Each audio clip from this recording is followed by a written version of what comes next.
Alors,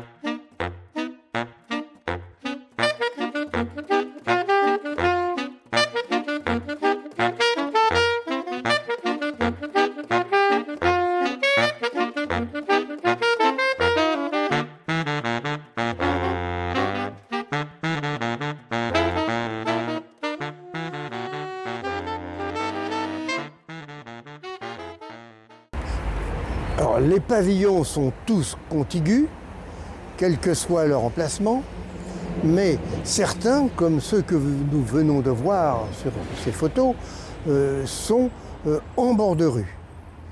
Alors, ils sont très travaillés, avec des jolies portes d'entrée en fer forgé, des balcons en bois, un peu analogues à ceux que nous retrouvons dans ces villas construites souvent en bord de mer sur la Manche. Des jolis balcons avec des dessins de bois qui sont très remarquables. La brique, évidemment, est le matériau utilisé pour l'élévation de ces pavillons.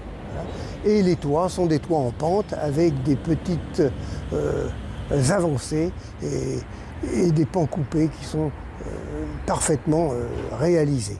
Alors, de ce côté du lotissement, nous avons des pavillons toujours contigus, mais qui sont en retrait derrière un petit jardin.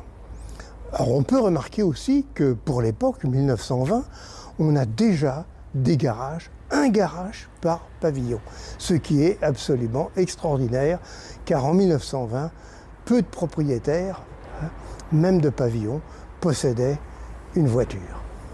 Alors nous sommes devant les studios Guillaume Tell, des studios parisiens importants qui ont enregistré de très nombreuses vedettes.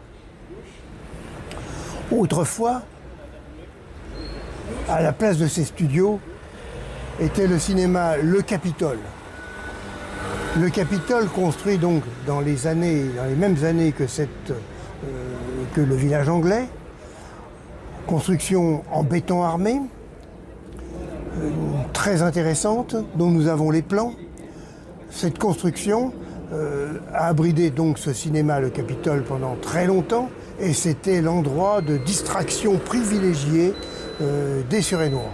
D'autres cinémas se sont installés, un en particulier dans la salle municipale des fêtes, et puis beaucoup plus tard, une partie de la salle du théâtre Jean Villard, ce qu'on appelle le théâtre maintenant Jean Villard, a servi aussi de salle de cinéma pour le grand plaisir des spectateurs suresnois.